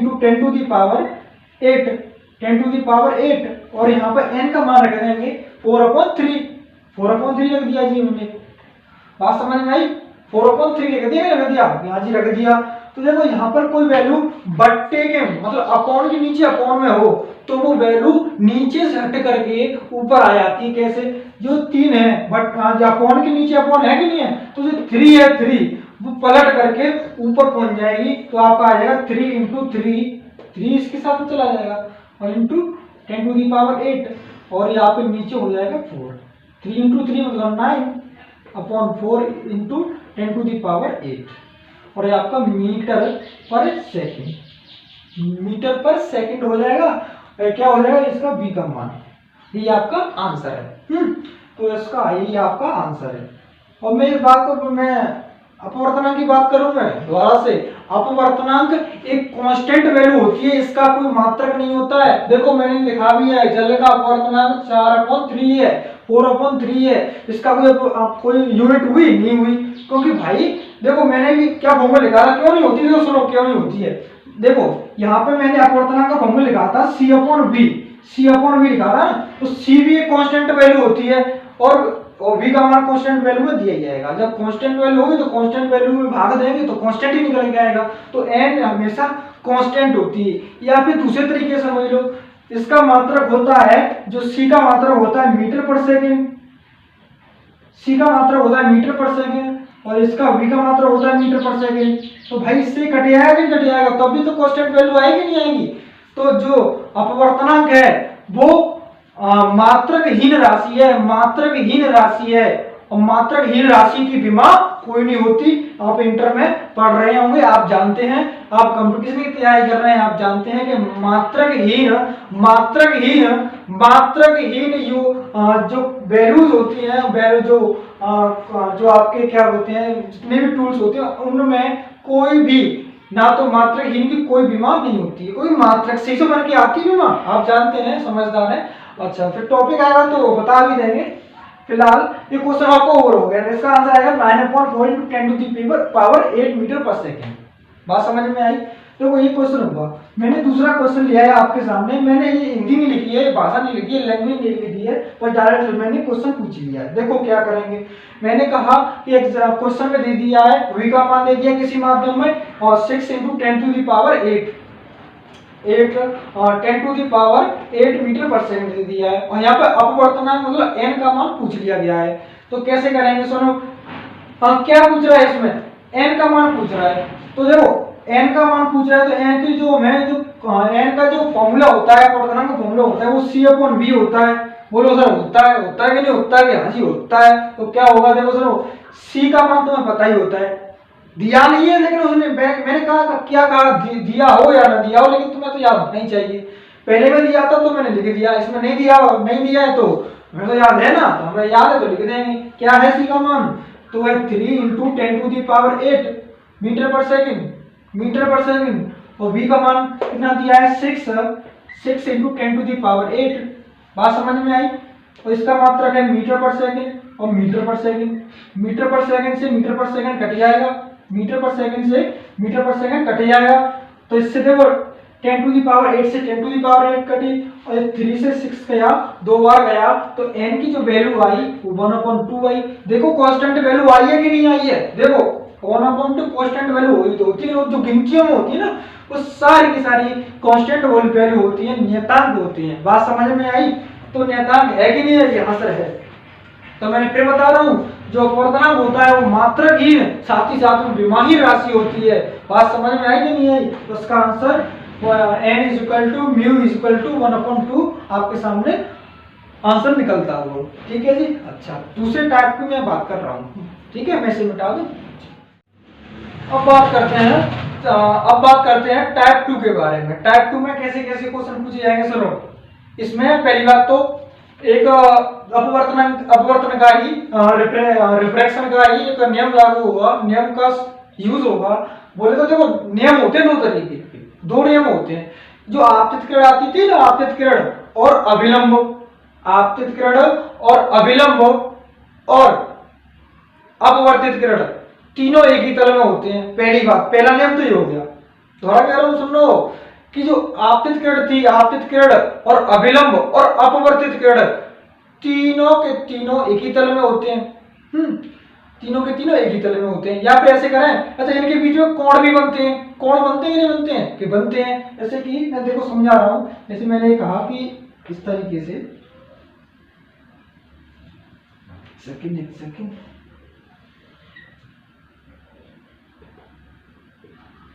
ये तो आपका अभिलंब हो गया, ठीक है। यहां से कोई आपतित किरण आई इस तरीके से और मान चलो वो चलेगी आपकी कुछ इस तरीके चलेगी, वो जानी चाहिए थी तो वैसे ऐसे तरीके से वो गई नहीं इधर, लेकिन इधर आ गई, क्योंकि ये सघन माध्यम है, सघन माध्यम तो इधर झुकेगी, ठीक है। बात समझ में। देखो यहाँ पे क्या होगा कि यहाँ पे एंगल होते हैं, पहली बात तो सुनो, एंगल होंगे। एक तो एंगल ये बनता है, एंगल हमेशा सुनो, एंगल हमेशा अभिलंब से लिए जाते हैं, अभिलंब से नॉर्मल से लिए जाते हैं। तो देखो मैंने ये एंगल ले लिया, ये एंगल ले लिया आई, एंगल आई ले लिया, और एक एंगल बन गया कौन सा, एक एंगल ये बन रहा है, अभिलंब से लेते हैं, मैं फिर कह रहा हूँ अभिलंब से ले रहे हैं, तो ये हो गया एंगल आर, एंगल आर। तो इसमें एक खासियत होती है कि जो एंगल आर है, एंगल आई है वो और एंगल आर है, वो कभी भी बराबर नहीं हो सकते हैं, कभी भी बराबर नहीं होंगे। बराबर किस में नहीं होंगे, अपवर्तन में। लेकिन जो मैं बात करूं परावर्तन में तो बराबर होते थे ना, हाँ होते थे। तो मैं कहूँ ये बात, लेकिन दूसरे नियम में बात करूं, दूसरे नियम की मैं बात करूं, इसमें क्या होता है, दूसरे नियम में की बात करूं कि जो आपतन कोण की, आपतन कोण कीजिए, आपतन कोण कीजिए और अपवर्तन कोण कीजिए, आपतन कोण कीजिए और अपवर्तन कोण कीजिए का जो निष्पत्ति है, अनुपात है, वो हमेशा हमेशा अपवर्तनांक के बराबर होती है, रिफ्रैक्टिव इंडेक्स के बराबर। मैंने कहा कि आपतन कोण कीजिए और अपवर्तन कोण कीजिए का जो अनुपात है वो हमेशा कांस्टेंट होता है, कांस्टेंट होता है, मतलब वो होता है क्या, अपवर्तनांक।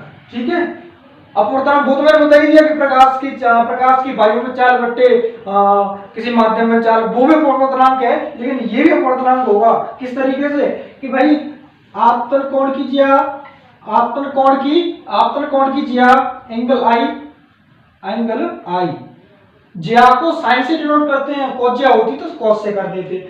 फिलहाल हम साइन की बात कर रहे हैं और ज्या की बात कर रहे हैं, तो साइन आई हो गया, मतलब आपतन कोण कीजिए और अपवर्तन कोण कीजिए, मतलब साइन आर, साइन आर की ज्या एक कांस्टेंट होती है, कांस्टेंट बोले तो, कांस्टेंट बोले तो कांस्टेंट मतलब नियतांक, मतलब उसे n से डिनोट कर देते हैं, और ये यही होता है हमारा अपवर्तनांक। बात समझ में आई, अपवर्तनांक वो भी था ये भी है दोनों सेम। बात समझ में आई कि नहीं, जहां पर एंगल दे दे, जहां पर एंगल बना करके दे दे क्वेश्चन में, तो ये वाला फॉर्मूला लगा देना, ये वाला फॉर्मूला लगा देना, और जहां पर एंगल नहीं वहां पर दे रहा है आपको चार, किसी माध्यम में चार और वायु में चार, तो उस वाले को लगा देना। बात समझ में आई, तो ये आपका फॉर्मूला हो गया पहली बात। अच्छा, एक क्वेश्चन आता है कि बताइए स्नेल का नियम किसे कहते हैं, तो स्नेल का नियम भी इसे ही कहते हैं, मैं लिखे दे रहा हूं स्नेल का नियम, यही स्नेल का नियम होता है, स्नेल का नियम, यही स्नेल का नियम है, यही स्नेल का नियम है। और भाई साहब ये स्कूल में तो पूछा जाता है, कई बार पूछा गया है और पूछा जाता रहेगा, जब तक पेपर होंगे, जब तक पेपर रहेंगे और सिलेबस में ये टॉपिक होगा, तो भाई साहब आता ही आता है। ठीक है, स्नेल का नियम, बात समझ में आई, ये स्नेल का नियम है। फिलहाल मैं इस बारे में बात नहीं कर रहा हूँ, ये तो नियम हो गए अपवर्तन के, मैं इस क्वेश्चन के बारे में बात कर रहा हूँ आपसे। ठीक है, इसमें क्या होगा, इसमें क्या होगा कि आपको टाइप 2 के बारे में बात कर रहा हूँ, वायु के सापेक्ष जल का अपवर्तनांक, कांच का अपवर्तनांक वायु के सापेक्ष। ठीक है, मतलब इसमें दो माध्यमों में, अलग अलग माध्यमों में, और अपवर्तनांक मतलब रिफ्रैक्टिव इंडेक्स का मान दे दिया जाएगा और कहेगा कि इस वाले माध्यम का उस वाले माध्यम के सापेक्ष कितना अपवर्तनांक होगा, वो हमें निकालना होता है। ठीक है जी, इतनी बात समझ में आई। भाई साहब कतई जहर क्वेश्चन है, देखो कैसे करेंगे इसे, पहले लिख लो, पहले लिख लो। देखो मैं बात बताऊं, यहाँ पे कहा है वायु के सापेक्ष जल का अपवर्तनांक, यहाँ पे फिर कहा है उसने कि वायु के सापेक्ष ही कांच का अपवर्तनांक 1/2 है, उसके सापेक्ष 1/3 था। तो मैंने कहा देखो अपवर्तनांक को, मैंने कहा अपवर्तनांक को या तो n से डिनोट कर देते हैं या फिर कर देते हैं म्यू से डिनोट कर देते हैं। ठीक है, तो फिलहाल हम n से डिनोट करेंगे, किसी को परेशानी कुछ नहीं जी। ठीक है, तो मैं n से डिनोट कर रहा हूँ किस तरीके से, लो वायु के सापेक्ष जल का अपवर्तनांक को हम किस तरीके से डिनोट करेंगे, छोटी सी भाषा में कैसे, देखो वायु को इंग्लिश में क्या कहते हैं, एयर, तो एयर में पहला जो लेटर है वो ए आता है, तो ये मैंने ले लिया ए। ठीक है, पहले ले लिया मैंने ए। ठीक है, ए ले लिया, और जो अपवर्तनांक को बोलते हैं हम एन से डिनोट कर देते हैं, इसे किस तरीके से, एन से, मतलब एन की इधर एन से पहले मतलब नीचे बेस में लिख लेना है ए और एन, और किसका दे रहा है, जल का अपवर्तनांक। देखो टाइप 2 में बात करें हम, टाइप 2 में तो कैसे क्वेश्चन पूछे जाएंगे कि दो माध्यमों का तो अपवर्तनांक दे दिया जाएगा, रिफ्रैक्टिव इंडेक्स, जैसे कि यहाँ पे लिखा, देखो यहाँ पे लिखा है वायु के सापेक्ष जल का अपवर्तनांक और वायु के ही सापेक्ष कांच का अपवर्तनांक 1/3 1/2 है। तो ये कह देगा कि पहले वाले माध्यम के सापेक्ष दूसरे वाले माध्यम का अपवर्तनांक ज्ञात करो, या फिर दूसरे वाले माध्यम के सापेक्ष पहले वाले का अपवर्तनांक ज्ञात करो। तो ऐसे ही निकालना है। तो फिलहाल यहाँ पे पूछा है जल का कांच के सापेक्ष, जल का कांच के सापेक्ष अपवर्तनांक ज्ञात कीजिए। देखो फिलहाल मैं बात कर रहा हूं, मैंने कहा कि जब भी क्वेश्चन हो, न्यूमेरिकल हो, कोई जो भी इंफॉर्मेशन हो, उसमें जितनी इंफॉर्मेशन हो कम से कम शब्दों में लिख लो। तो मैंने लिखा ANW, ANW का मतलब समझो एयर के सापेक्ष, एयर के रेस्पेक्ट में वाटर का रिफ्रैक्टिव इंडेक्स। देखो वायु को तो एयर बोल देते हैं और वाटर को तो जल को तो वाटर बोलते हैं। तो पहला लेटर लिख देते हैं यहाँ पे कि एयर का वाटर का एयर के सापेक्ष, जिसका होता है ना उसे बाद में लिख देते हैं, और जो सापेक्ष वाला होता है उसे पहले लिख देते हैं। जैसे कि यहाँ पे लिखा है वायु के सापेक्ष, मतलब एयर के सापेक्ष, और वाटर का क्या रिफ्रैक्टिव इंडेक्स। रिफ्रैक्टिव इंडेक्स को क्या किससे लिख देते हैं या एन से या म्यू से। बात समझ में आई कि नहीं आई? बात समझ में? तो ANW इज इक्वल टू 1/3, मतलब 1/3 दे रहा है, क्वेश्चन में दे रहा है, हमने तो अपनी तरफ से तो नहीं लिखा है। अच्छा, और पूरा इंफॉर्मेशन दूसरी शब्दों में दूसरे आगे क्या कह रहा है कि कांच का अपवर्तनांक किसके सापेक्ष? वायु के सापेक्ष। तो वायु के सापेक्ष मैंने क्या कहा, जो सापेक्ष वाला होता है उसे पहले लिख देते हैं, और जिसको पूछ रहा हो, दिया रहा होता है या फिर पूछ रहा होता है उसे बाद में लिख देते हैं। मतलब कहने का मतलब सापेक्ष जब शब्द आ जाए तो पहले लिखना है, और जो बाकी की इंफॉर्मेशन है वो बाद वाली एन के बाद लिखनी है। ठीक है, देखो सुनो, अब कह रहा है वायु के सापेक्ष ही कांच का अपवर्तनांक, वायु के सापेक्ष कांच का अपवर्तनांक मतलब एयर के रेस्पेक्ट में गिलास का रिफ्रैक्टिव इंडेक्स, एयर के सापेक्ष में गिलास का रिफ्रैक्टिव इंडेक्स, ये दे रहा है वायु के सापेक्ष कांच का अपवर्तनांक। तो कितना दे रहा है? 1/2। और क्या कह रहा है फिर कि जल का कांच के सापेक्ष अपवर्तनांक ज्ञात कीजिए।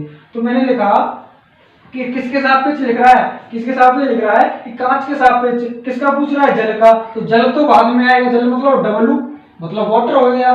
किसका सापेक्ष पूछ रहा है? ये कांच के सापेक्ष, कांच को ले लेते हैं हम G से। ये वाली इंफॉर्मेशन ये निकालनी है। ठीक है, कैसे निकालेंगे? देखो ये निकालनी है तो इसका फॉर्मूला तो किस तरीके से मैं ड्राइव कर रहा हूं वो आप निकालेंगे। ठीक, कैसे? देखो कोई भी चीज हो, यहाँ पर मैं बात करूं, यहाँ पर देखा जाए तो जो भी चीजें होंगी, मतलब जो रिफ्रैक्टिव इंडेक्स होते हैं किसी माध्यम के, वो वायु के सापेक्ष होते हैं हमेशा। किसके सापेक्ष होते हैं? वायु के सापेक्ष। तो जो गिलास है ना, गिलास मतलब G हो जाए, वाटर हो गया, तो G है ना, तो G वाला तो नीचे आता है, मतलब जो पहले लिखा हुआ, पहले मतलब N से पहले लिखा हुआ वो बट्टे में नीचे आएगा, अपॉन में नीचे आएगा। कैसे? N तो यहाँ लिख दो, G यहाँ लिख दो। किसके सापेक्ष? मैंने कहा सब चीजें वायु के सापेक्ष होती है। किसके अपवर्तनांक होते हैं? वायु के सापेक्ष होते हैं किसी माध्यम के। वायु के सापेक्ष तो होता है, ठीक है, वो अलग बात है। किसी अलग माध्यम होगा तो वायु के सापेक्ष ही लिया जाएगा। ठीक है, तो जो कांच का जो अपवर्तनांक है वो वायु के सापेक्ष होगा। ठीक है सर, होगा। अच्छा, जो W है मतलब वाटर हो गया, ये वाटर होगा, मतलब जो पहले दिया होगा उसे नीचे ले जाना है, और बाकी का जो ऊपर दिया है तो ऊपर लिख देंगे, तो जो बाद में N के बाद में। तो मतलब ये W मतलब वाटर का किसके सापेक्ष? वो भी किसके सापेक्ष होगा? हवा के सापेक्ष, एयर के सापेक्ष। अच्छा, तो इन्फॉर्मेशन हमने ये चीज निकाल ली, तो इसकी वैल्यू हमें पता है। देखो इसकी वैल्यू जोड़ो, ANW मतलब W मतलब वाटर का अपवर्तनांक एयर के सापेक्ष दे रहा है। देखो हमें कहाँ दे रहा है? ये दे रहा है। तो कितना? 1/3 मैंने यहाँ पे लिख दिया। ठीक है जी, और देखो यहाँ पे लिख दिया वाटर का दे रहा है, वाटर का कहाँ है? ये गिलास का दे रहा है, गिलास का एयर के सापेक्ष कितना दे रहा है? 1/2 मैंने यहाँ लिख दिया। बात समझ में आई यहाँ तक की नहीं आई? उम्मीद आ गई होगी। एक बार और समझो, जो पहला वाला है वो तो नीचे ले जाना है। कंफ्यूजन बहुत होती है बच्चों को इस क्वेश्चन में बहुत कंफ्यूजन होती है। मैं कम से कम शब्दों में और सरल तरीके से समझाने की कोशिश कर रहा हूँ। जो पहला दिया है, पहला उसे नीचे ले जाना है, और जो ऊपर मतलब जो बाद में दिया वो तो ऊपर है, मतलब एक नीचे तो दूसरा ऊपर होगा। कॉमन सेंस वाली बात है ये। तो जी है वो नीचे ले जाना है, वो तो ऊपर चला जाएगा। बात समझ में आई? तो इसका मान देखो दे रहा है हमें ए एन डब्ल्यू का, ये दे रहा है, और यहाँ पे एन जी का दे रहा है ए वन एक बट्टे दो। आपको पता है, मैंने अभी बताया कि जो बट्टे में जो अपोन में फिर अपोन आता है वो चीजें पलट जाती हैं। इसका मतलब क्या है, एक बट्टे तीन तो है ही, एक बट्टे तीन है, तो इसको हम पलट देंगे, एक बट्टे दो को पलट देंगे तो कितना आ जाएगा, दो तो बन जाएगा ऊपर और एक नीचे आ जाएगा, तो दो बट्टे तीन इसका आंसर हो जाएगा। बात समझ में आई जी? दो बट्टे तीन आंसर हो जाएगा, यही आपका आंसर है।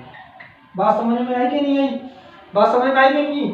ऐसा क्वेश्चन मैं देखो मैं ऐसा क्वेश्चन फिर मैं एक और इसी में जोड़ दे रहा हूँ। स्क्रीनशॉट ले लो पहले इसका, स्क्रीनशॉट लो सभी, ले लिया?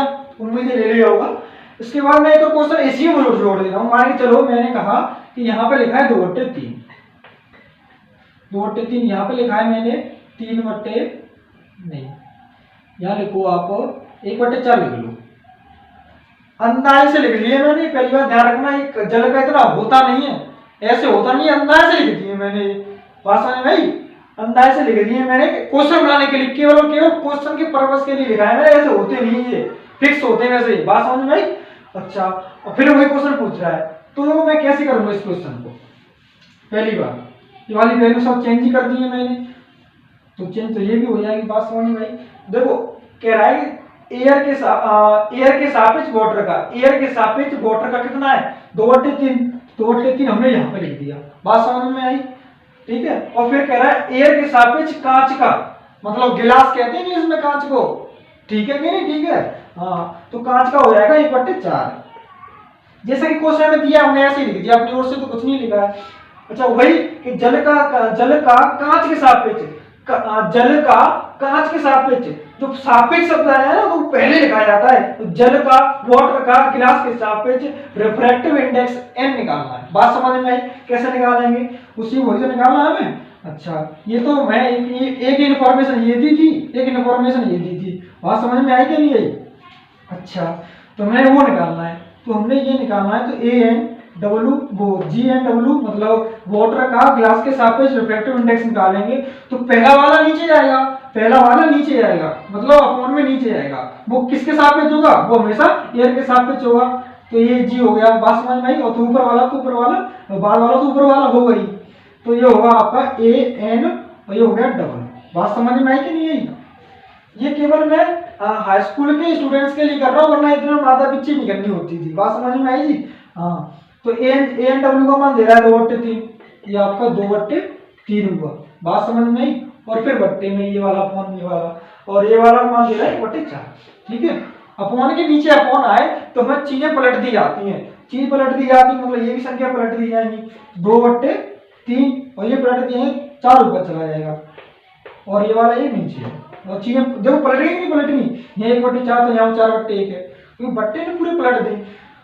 तो देखो ऊपर आ गया 8/3, 8/3, और 8/3 उत्तर आया ना, ये किसी का अपवर्तनांक नहीं होता है, लेकिन इसलिए मैं ये 8/3 इसलिए आ गया क्योंकि देखो ये आ रहा है आपका 2 से ऊपर जा रहा है कुछ, और जबकि बता रहा हूं मैं, जबकि सबसे अधिकतम जो अपवर्तनांक होता है वो हीरे का होता है 2.42।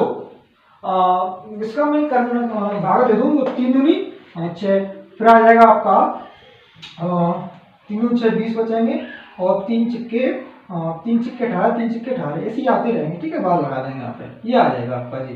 बात समझ में आई?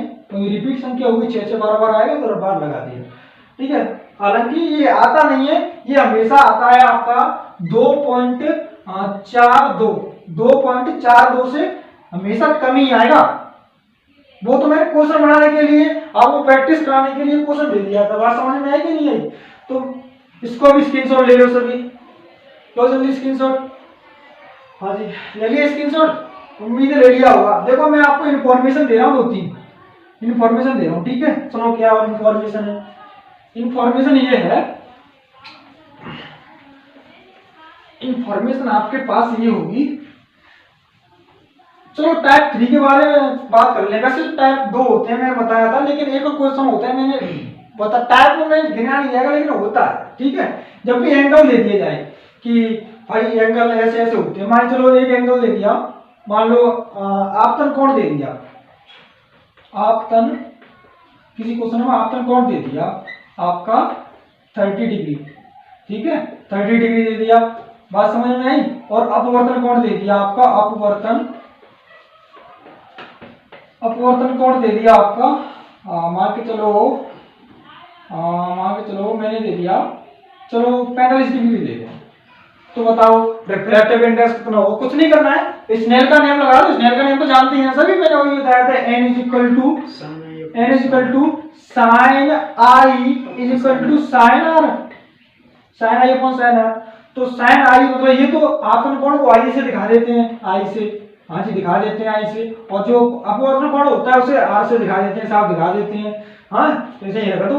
तो साइन 30 हो जाएगा आपका, ये साइन 30 होगा, और ये कितना हो जाएगा साइन 45। साइन 30 का मान कितना होता है 1/2, मैथ के स्टूडेंट तो होंगे, ठीक है। और साइन 45 का मान होता है आपका, साइन 30 का मान 1/2 होता है, और साइन 45 का मान 1/√2 होता है, √2 होता है 1/√2। बात समझ में आई।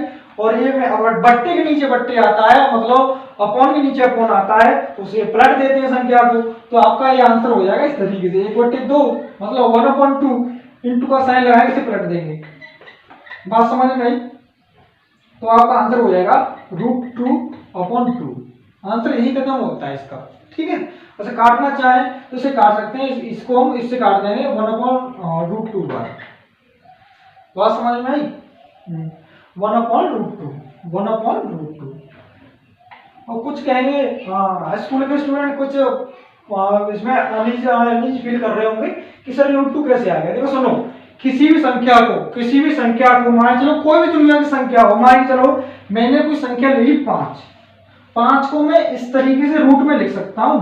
किस तरीके से, इस तरीके से 5 यहाँ पे लिख दो रूट में, और इंटू लगा करके 5 यहाँ लिख दो, ऐसे लिख सकते हैं। ऐसे ही हम क्यों लिख सकते हैं पता है, क्योंकि जब इसका इंटू करेंगे हम तो 5, ठीक है, की पावर कितनी हो जाएगी 2, क्योंकि इसकी पावर 1 है पूरे की, इसकी पावर 1 है, तो 1 और 1 2 हो गई, ठीक है, ये भी 2 हो गई। अच्छा तो ये 5 है, तो जो रूट लगा होता है ये इसका मतलब होता है 1/2 घात, कितनी घात 1/2 घात, तो इसका मतलब हो जाएगा 5 की घात कितनी, 5 की पावर कितनी 1/2, और ये 2 पहले से ही है, इसका तो कटेगा कि नहीं कट जाएगा जी। तो 5 की पावर कितना आएगा 1, तो इसका मतलब 5 ही आ जाएगा। तो मैं कह सकता हूँ किसी भी संख्या को हम 2 बार कब लिख सकते हैं, जब रूट में लिख दें उसको। ऐसे ही मैं बात करूं, मैंने कैसे काटा, मैंने इसे काट दिया किस तरीके से, मान चलो ये मैंने √2 तो ऊपर था ही है, ये तो था हमारे पास, और ये 2 को मैं लिख दिया √2 और √2, तो एक √2 से एक √2 कटेगा नहीं कटेगा, देखो आ गया।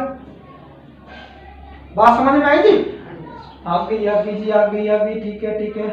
चलो एक और क्वेश्चन मैं ले दूं, चलो जी एक क्वेश्चन मैं यहीं पर कर दे रहा हूं फटाफट। देखो कैसे, मान चलो मैं इस संख्या को बदल दे रहा हूं बिल्कुल, तो कैसे, मान चलो मैंने यहाँ पे 45 कर दिया, और यहाँ पे कर दिया आपका 60 कर दिया, 60 अंश, ठीक है जी, या फिर यहाँ पे 90 कर दो, 90 कर दो या नहीं कर दो, बात एक ही है, वो आपका फिर क्रांतिक कोण में चला जाएगा। फिलहाल कर दो, कोई दिक्कत वाली बात नहीं, 90 कर दो आप, ठीक है। तो वही फॉर्मूला लगा देंगे, n निकालना है आपको इसमें भी, तो n निकालना है आपको, तो n का फॉर्मूला हमें पता ही होता है, n का फॉर्मूला पता होता है कि साइन, ये क्या है, स्नेल का नियम है, तुम्हें पता है ये बात। और ये हो गया स्नेल आर, वो साइन आर हो गया, साइन आई की वैल्यू 45 है, तो साइन 45 और साइन 90, साइन 45 की वैल्यू अभी वो बताई थी, मैंने लिखा था यूज की थी वैल्यू, वो हो गई थी आपकी 1/√2। बात समझ में आई। और साइन 90 का मान 1 होता है, तो मतलब यही हो जाएगा आपका आंसर, कितना 1/√2। 1 का भाग किसी में तो वही तो आती है वैल्यू, आप भी जानते हैं, हम भी जानते, दुनिया जानती है इस बात को, तो आपका आंसर हो जाएगा 1/√2, ठीक है। और एक और क्वेश्चन दे दूं मैं, मान चलो यहाँ पे कर दिया मैंने 60 कर दिया, यहाँ पे कर दिया 30, ठीक है, तो यहाँ पे कितना हो जाएगा, साइन 60 हो जाएगा, यहाँ पे कितना हो जाएगा 30 हो जाएगा। बात समझ में आई कि नहीं, तो ये वैल्यू चेंज हो जाएगी, साइन 60 की वैल्यू होती है आपकी √3/2, √3/2, और जो अपॉन हो गया, साइन 30 की वैल्यू साइन 30 की वैल्यू होती है आपकी a1/2, 1/2 होती है, तो ये भी अपन के नीचे, ये भी अपन के नीचे, मतलब इसके ऊपर एक वैल्यू है, इसके ऊपर एक बटे के ऊपर एक, मतलब इससे ही कटी जाएगी। या फिर इससे ना काटे, किसी को कंफ्यूजन हो तो मत काटो भाई, इस तरीके से काटना, बाद में काटेंगे। चलो आपका ये हो गया, बात समझ में आई। पलट दो इसे, चलो पलटो, पकड़ के पलट दो जल्दी, तो आपका ये हो गया। इसे पलट दो, पकड़ के नीचे से पकड़ो, ऊपर कर दो इसे। बात समझ में आई कि नहीं? इसे पकड़ के ऊपर कर देंगे। चलो हमने कर दी ये, पलटेगा नहीं भाई, 1/2 2/2 हो गया। इससे ही कटेगा, तब भी तो 2 से 2 कटा। हाँ जी, आपका √3 आंसर हो गया। और इसे √3 की वैल्यू होती है आपके पास, मैं भी पढ़ाई मैथ में होती है आपकी √3 की वैल्यू 1.7321। ये वैल्यू होती है, आपका आंसर ये हो गया। बात समझ में आएगी यहाँ तक? बोलो बात समझ में आई कि नहीं आई कि नहीं? स्क्रीनशॉट लेना चाहते हैं फटाफट स्क्रीनशॉट ले लो। बात समझ में आई कि नहीं आई? हाँ, स्क्रीनशॉट लो फटाफट। चलो ठीक है, स्क्रीनशॉट ले लिया होगा आपने। और स्क्रीनशॉट क्यों ले भाई, तुम ये बताओ। स्क्रीनशॉट नहीं लेंगे अब की बार, ठीक है? मैं स्क्रीनशॉट लेने ही कहूँ तब भी नहीं लेंगे। या तो स्क्रीनशॉट लो मत, मतलब आप स्क्रीनशॉट लेंगे, मैं वैसे तो देख नहीं रहा हूँ, लेकिन स्क्रीनशॉट लेना नहीं है आपको। क्या करना है, तो फिर करना कुछ नहीं है, बस कॉपी में रफो में या फिर किसी अन्य कॉपी में, बढ़िया सी कॉपी लिखते चलेंगे। बात समझ में आई? हाँ जी।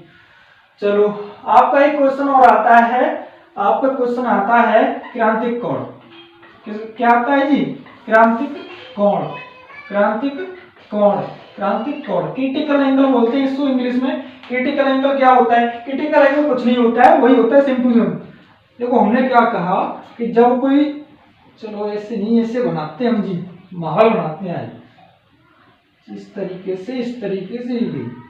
और आपका क्या हो गया ये नॉर्मल। ये आप जानते हैं, ये मैं नहीं बताऊंगा, आप जानते हैं कि इसको नॉर्मल बोलते हैं नहीं बोलते हैं? हाँ, विलंब। तो कोई प्रकाश की किरण ऐसे जाती है, अगर ये विरल हुआ, ये सघन हुआ, या फिर ये विरल हुआ, ये सघन हुआ, तो अगर मान चलो ये वाला विरल है, ये वाला दूसरा माध्यम विरल है, तो ये अविलंब वैसे जानी चाहिए थी। कैसे? इस तरीके से जानी चाहिए थी, लेकिन वो ऐसे नहीं जाएगी क्योंकि ये विरल है। कौन सा है? विरल है। चली जाएगी। बात समझ में आई या नहीं आई? विरल है, विरल। और ये क्या हो गया? सघन जी। क्या हो गया? सघन, जिसको डेंसर बोलते हैं, इसको रेयर बोलते हैं। तो ऐसे तो जाएगी नहीं है, क्योंकि इसका विचलन भी होगा, क्योंकि ये विरल है, तो अविलंब से क्या हुआ? दूर उठेगी, तो कैसे जाएगी? इस तरीके से जाएगी। बात समझ में आई कि नहीं आई? ऐसे आई थी, ऐसे गई थी। बात समझ में? ऐसे आई थी और ऐसे गई थी। लेकिन हम क्या करें कि इस वाली जो रे है, ये वाली रे, हम यहां से ना डाल करके हम थोड़ा इसे इधर ले आए। मान चलो इसे हम इधर ले आए। बात समझ में आई? तो ये क्या हो गई? इससे इधर चला जाएगा थोड़ा। बात समझ में आई कि नहीं आई? हैं? और फिर मान चलो और भी। अच्छा जी, हमने एक और प्रयास किया और ट्राई की, तो हमने क्या किया कि इसको मोड़ लिया इधर, इसको इधर ले आए। तो ये क्या किया कि इसके ये जो है ये तल, इसके ऐसे चल दी कोई समांतर में, मतलब ये यहाँ था, मतलब ये तो ये तल तो ही था ये, तो यहाँ की इस तरीके चल दी, ये इस तरीके चल दी, इस तरीके, मतलब ऐसे तो आई थी ये और ऐसे। देखो यहाँ तक बात समझ में आ गई होगी। देखो कैसे, जैसे कि हमने यहाँ से कोई रे डाली, ये रे डाली, क्योंकि ये तो हमारा सघन माध्यम है। कौन सा माध्यम है? सघन माध्यम। सघन माध्यम है कि नहीं है? जिसको आप डेंसर बोलते हैं इंग्लिश में, डेंसर मीडियम।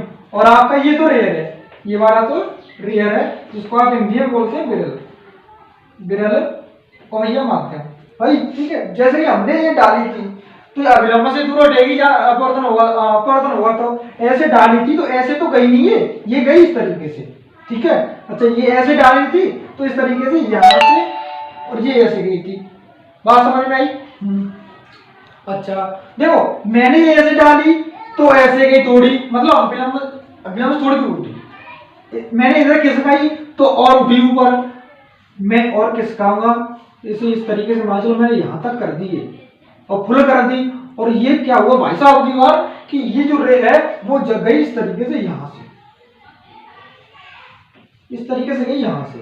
ठीक है, और कहां से होकर गई? मतलब तल के समांतर, तल के समांतर। मान के चलो कोई रेखा ये है और इसी के ऊपर मैंने एक और रेखा खींच दी, तो ये पहली रेखा की और दूसरी रेखा एक दूसरे के समांतर होंगी, ठीक है। तो ऐसे ही जो ये वाली रे है और तल है वो समांतर हो गए एक दूसरे के। मतलब ऐसे मैं नीचे की वो ऊपर चला गया, मतलब मैंने ऐसे नीचे करते चला जा रहा हूँ, ये ऊपर चला गया।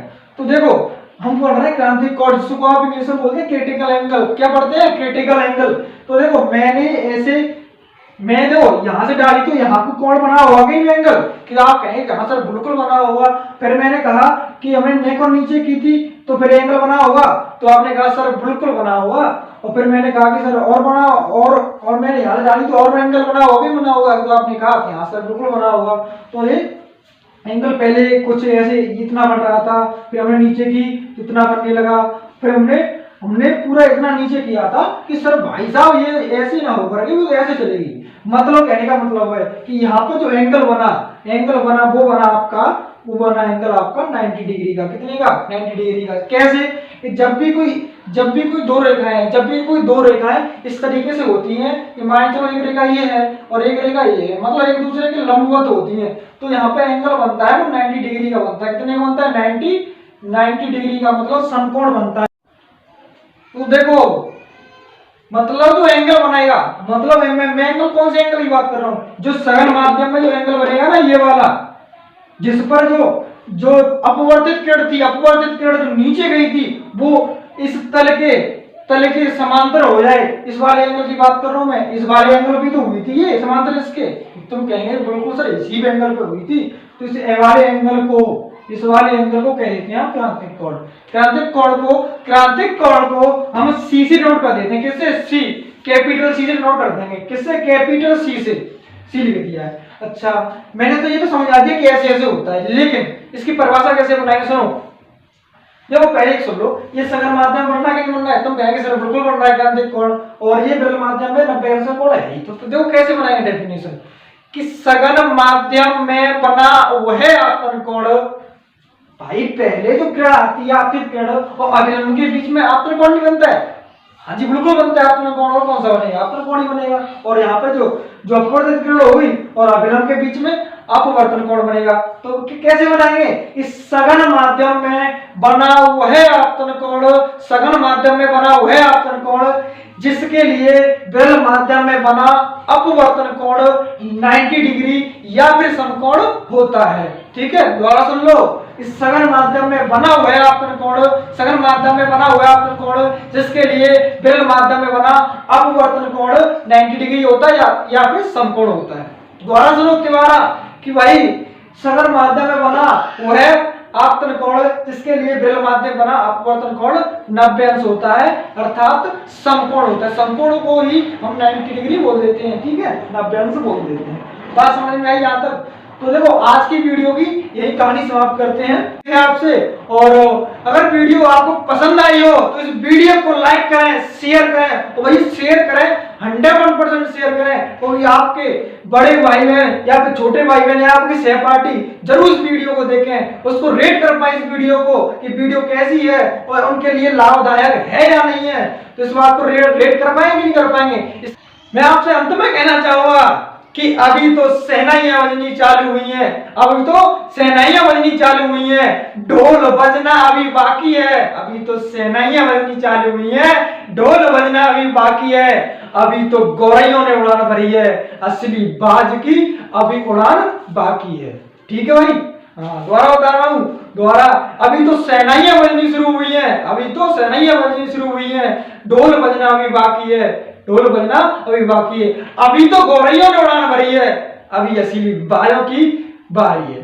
ठीक है, तो मैं तुम्हें वीडियो के अंत में कहना चाहूंगा कि महिलाओं, बेटी और सैनिक और अन्य दाताओं का सभी का सम्मान करें, वो हमारे देश की आन बान शान है। और जिंदगी में याद रखना कि अपने माता पिता और गुरु का सम्मान करते रहना। ये हमारे 0 लेवल से लेकर के टॉप लेवल तक हमें जीने का तरीका सिखाते हैं। ठीक है, और मैं फिर कह रहा हूं कि जिंदगी में याद रखना 3 लोगों का सम्मान करना, 3 लोगों का। माता पिता गुरु, और वो हमारे लिए सम्मान है। वो हमें जीरो से लेकर के इनका पता नहीं कहाँ कहाँ तक ले जाते हैं, हमें जीने की राह दिखाते हैं। तो मैं वीडियो के अंत में कहना चाहूंगा कि सभी का सम्मान करें। बहुत बहुत धन्यवाद। नमस्कार। जय हिंद।